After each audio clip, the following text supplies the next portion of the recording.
Right. Yes, I knew you. I knew you'd be coming along. Come on. Okay, it's a bank holiday today in the UK, I think.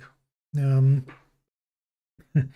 Either way, this is January the 2nd, and I've had a fairly lazy Monday. Um, just sort of getting myself geared up for the new year. Uh, haven't really done a great deal. I've done a few personal bookkeeping tasks, um, but we'll hopefully get going over the next week, and these updates will become more substantial as we start to discuss the setup of my initial development environment. One of the first things I'm going to be doing is setting up a new server in my home network, and that will host a number of repositories, like, for example, the Git repository. And we'll talk about how I'm going to write. I'm going to use SaltStack to manage the infrastructure. And I'm going to talk about how we create a formula for deploying Gitea, which is an open source GitLab / GitHub, but an open source project, which will be sufficient for my needs. And Gitea will also be one of the repositories for things like my home built Docker images and so on. So we'll talk about setting that up and how we go about doing a raw setup versus, if you like, a recovery setup. So what happens if everything went, base over Apex, and I needed to restore from a backup? Now, obviously, I'm not going to necessarily back up the entire server. What I will probably end up doing is backing up the databases and backing up the repository areas, and then using the deployment system to deploy and restore backup rather than attempting to restore the entire server. So there's that. I'll also be looking at setting up a Nexus as a proxy repository for packages that I get externally, and we'll talk about the reasons for doing it. And of course, setting up a backup system so that all of this can be backed up, ready to be restored.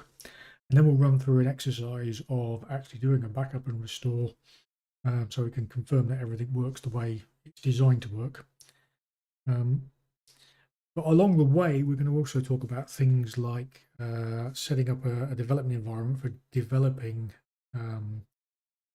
deployment formulae or SaltStack, as well as setting up test environments and using Python as a test framework for our infrastructure and our infrastructure as code. And we'll talk about setting up monitoring and logging, which will be required for looking after the server, making sure that everything's working as it should do. The next step then is to start building out the rest of the infrastructure, which includes things like building a better router, local name server, and various other bits and pieces. But all of that's going to sort of come out of the woodwork. Along the way, we'll set up documentation systems and CI/CD pipelines for building and deploying it all.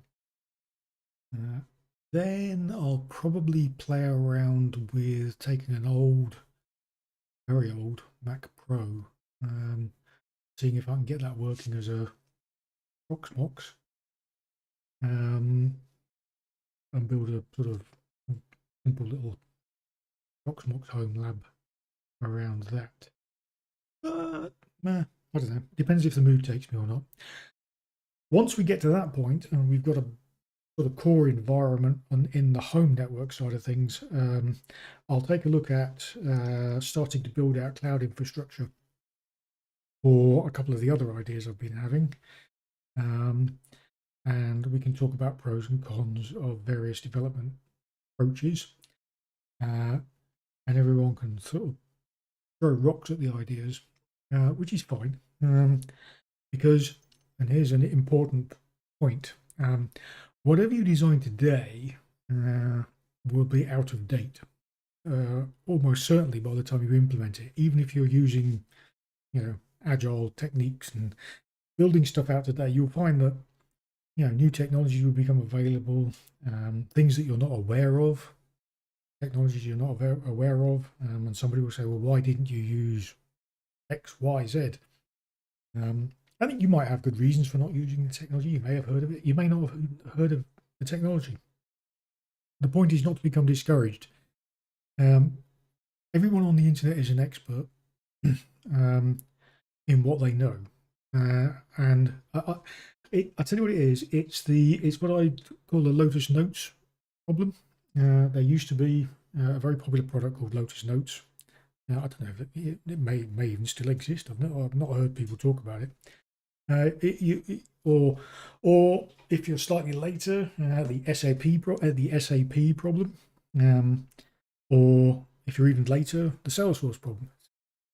The point is that the Lotus Notes, for example, one of the standing jokes was you would meet these Lotus Notes engineers, and with the Lotus Notes engineer, whenever you talk to them, the conversation would go something along the lines of, okay, we know the solution is Lotus Notes. Now, what's your problem?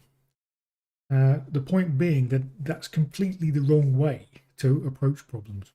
Okay, you approach a problem by breaking it down into its component parts and then figuring out how to solve those parts and what the best technology is at the time for solving those problems. It used to really grind my gears. Way back at the beginning of my career, I remember having conversations with people about programming languages. And somebody said, well, why do so many people use C? Which they did back in the day. The answer was very simple. In the UK anyway, most university students were taught C as the programming language when they were studying. So consequently, most graduates knew C as a programming language, which meant you had a surfeit of C engineers. So consequently, businesses would say, well, we'll develop in C. Now, for most problems, C is a pretty terrible solution language for all sorts of reasons. It's designed, or was designed, as a low-level systems language. So it's really... What are you looking so sad for? The problem was, of course, that everybody kind of shoehorned their solutions into the C mindset. It wasn't improved a great deal by the early C++, which was C++, which was a pre-compiler on C. And so some pretty awful systems were written using early C++. And then, of course, you got the problem coming from the other side of things, which was that Visual Basic became popular.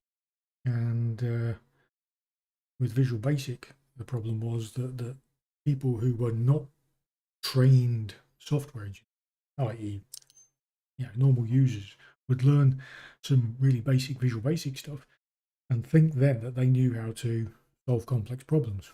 And that rarely ended well. Because developing point solutions for your local problem is very different from developing and building large complex systems. Anyway, that was all a long meandering way of saying that we're going to work through, and as we go along, we're going to come across situations where I have no doubt at all that at least half of you will disagree with every single decision I make. And it won't be the same half every time. So when I tell you that I'm going to base it around Vagrant and VirtualBox for my development environments, at least half of you will be screaming at the screen saying you shouldn't be using virtual machines. Another half will be saying, why the hell are you using VirtualBox, not VMware or QEMU or however you want to say it. Uh, and the answer to the question is, well, if I'd used those, then the other half would be pissed off. So, you know, if I'd used VMware, I would just have had all the VirtualBox people say, why didn't you use VirtualBox? You know, if I used libvirt, I'd have all the people saying, why didn't you use VMware or VirtualBox? So, you know, it's the old, you can please some of the people some of the time, you can please all of the people some of the time, but you can't please all the people all the time. Same goes for the choice to use Salt. I've got some general reasons for using Salt, or Salt Stack. But again, you know, we make these technology decisions, and it may in the fullness of time prove that, you know, they're bad choices, in which case change them. But the key is to make it easy to change your mind, and we do that through things like abstraction and decoupling our systems, and trying to keep everything. You're really making this difficult, Kenny. And keep your systems as open to change as you can, without creating problems for yourself. Anyway, that was an extremely long, rambling update that wasn't really an update. So next update, hopefully we'll actually have something to discuss. Okay, see you soon.